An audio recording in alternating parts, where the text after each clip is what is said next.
It's day 4 of the Magnus Carlsen Chess Tour Finals, and I'm continuing my look at the semi-final match between Liren and Magnus Carlsen. Remember, the winner of this match will meet Hikaru Nakamura in the final. So Carlsen, going into day 4, is 2-1 ahead, 2-1 in sets. So Ding had to win this set of 4 rapid play games to equal the score and go into the 5th day. Carlsen won the first game very smoothly, and this was game 2. Ding Liren with the white pieces. I find it so interesting that here, instead of playing e6 and d5, something solid like a Queen's Gambit, Carlsen goes for a King's Indian with black. So even though he's one up in this set that could decide the entire match, Carlsen doesn't kind of lock things down, but continues to play an enterprising system. So he could also play with c6 and d5 here and keep things, on a very even keel. But no, it's like Carlsen's being very generous. He plays an absolutely normal King's Indian here and goes for lines with e5. And I mean, of course, this has been played a great deal, but it doesn't have a great reputation for black, it has to be said. But this is the classic King's Indian way of playing. But white often does very well in this with this fianchetto system. Thing is, when black advances with f5 after the knight moves, obviously, then white is already very well set up on the king side with this fianchettoed bishop, and it's really hard for black to make an impression against white's king. Here, normal moves are to move that knight back to d7 or e8. I've seen Polgar play king h8 as well. And yes, it's still very complicated. But Carlsen played b6. Now that really is an unusual move, and I have to say, I don't particularly like it. Yes, it's directed against c5, but this can prove a weakness, actually. It can actually help white to open files. I think Carlsen, as with his games yesterday, where, for example, he played the Najdorf, he's just playing these sharp systems. Just wants to get an interesting position. He's playing these systems without really knowing them very thoroughly. I'm absolutely certain that b6 was basically just improvised. I find that really interesting, that he just wants to mix it, even though he knows that theoretically this is a little bit dubious. So you can see Ding going for b4. a5 stops b4, but here it's quite possible to play a3. There's an old Petrosian game where Petrosian played a3 and b4 and was clearly better. In fact, he later lost, but that's another story. But a3 and b4 just gives white a clear advantage. But Ding played rook e1, and this reminds me so much of Ding's game against Nakamura from one of the earlier online tournaments. I think it was in the Chessable Masters, where Ding also played this subtle rook move, just supporting e4, and outplayed Hikaru absolutely beautifully. Beautiful positional game. So rook e1 played, knight d7. And now Ding returns to playing a3 and b4. h6 played by Carlsen. Yeah, if f5, then this kind of move, knight g5, is very difficult to meet, particularly when this bishop is here and can open up that diagonal.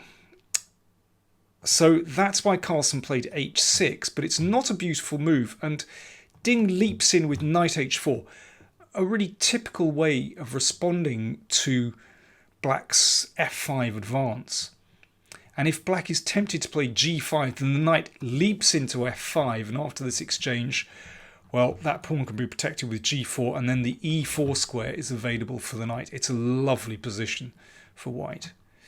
So after knight h4, Carlsen decided just to go in anyway with f5. But this does leave white's knight in a beautiful position. So e takes f5. And now even knight takes e5 doesn't look great. That could be taken. So g takes f5. Well, that's the classic way. As Bronstein said, every Russian schoolboy knows to recapture with the knight's pawn in the King's Indian. But that knight is beautifully placed, controlling g6, also looking at f5. And actually, that makes it very difficult for black to get any kind of kingside initiative, particularly when white is so solid with the fianchettoed bishop. So, you'd like to play knight g6, but obviously that square is covered by the knight. So queen c2, before Ding advances here, you notice he's just putting a little bit more pressure on f5. Very nice move. Knight f6 from Carlsen. b4. So potentially ready to push with c5. Bishop d7. So that covers the b5 square, but c5. I'm not sure how great bishop d7 was actually, because it really tempts white into pushing this pawn. So Carlsen gets some counterplay here. Now, big moment in the game. Should black be taking here? Well, no, I don't think so, because at the end of that, white will break through in the middle with rook takes e5. So not good. So what else? Queen e8 looks reasonable, and then the bishop can drop back to c8, and at least the g6 square is covered. You can see the queen can support the knight. I prefer white, but there's a lot going on here.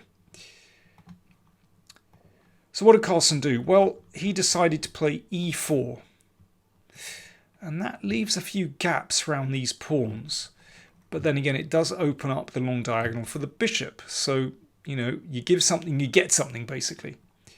c6.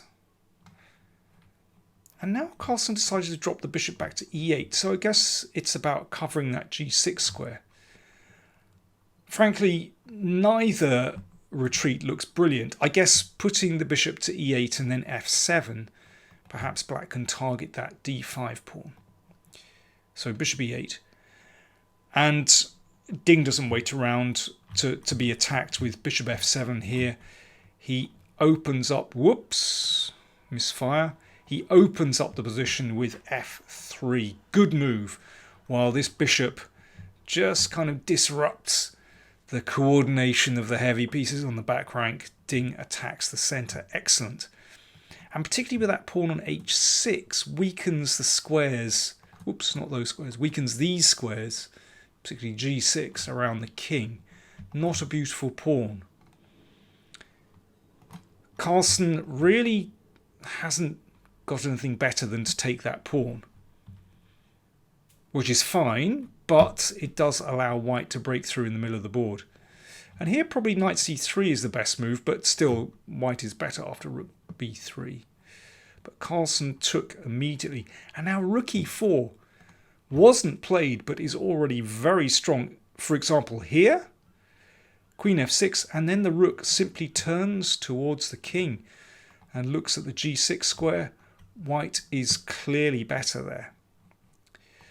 But Ding very quickly took on e4, and this does look promising because the queen and the bishop have a nice battery down this wonderful diagonal, weakened diagonal.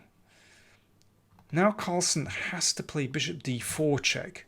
And the reason is this, that after king h1, knight c3, it introduces this possibility. Now, this should be better for white, but it's still tricky. But instead of that, Carlsen played knight c3, which certainly looks normal. The knight attacks rook and bishop, and it keeps that bishop tucked away in the corner. It seems odd to play bishop d4 check, because then the bishop is hanging, and also it leaves that pawn en prise. So I can understand why Carlsen did it like this, but it's a mistake. Ding hit him with a huge move. Bishop h6. That must have come as a shock. At first, when I was looking at this, I was thinking, well, maybe black is okay if this is taken and queen takes, because black's only a pawn down.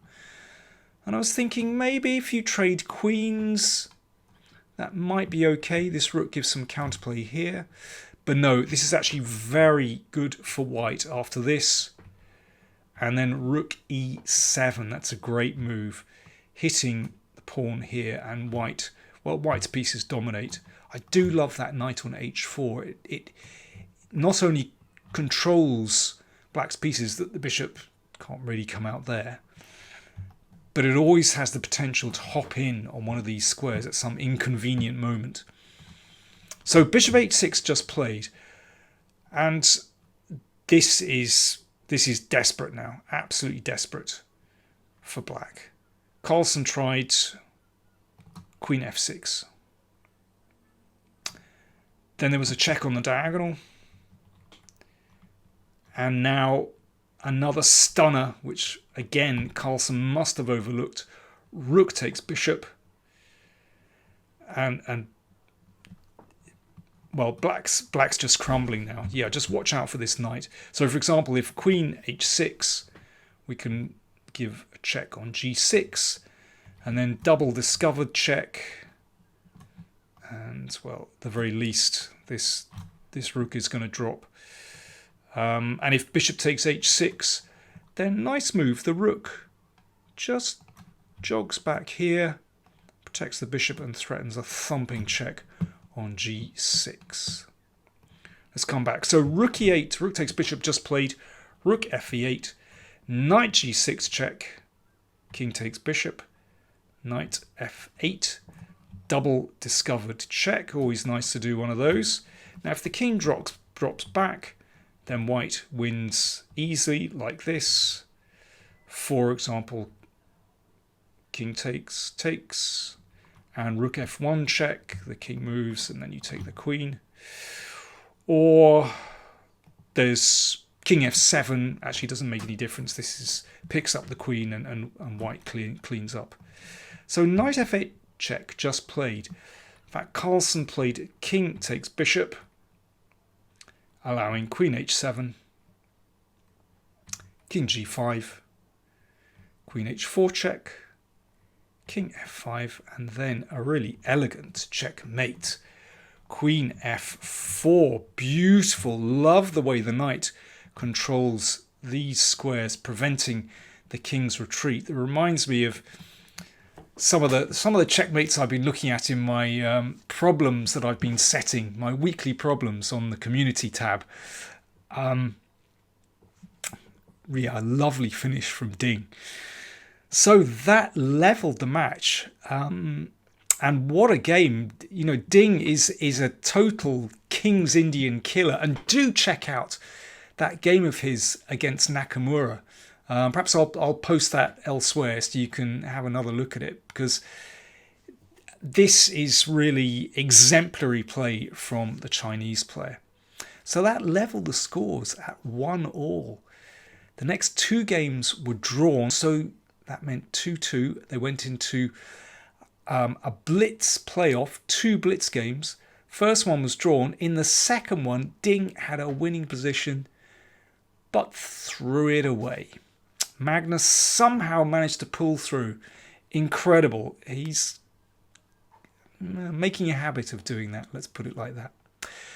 So very unfortunate for Ding, who did fight really well today. So we have a final coming up between Magnus Carlsen and Hikaru Nakamura. It's going to be great.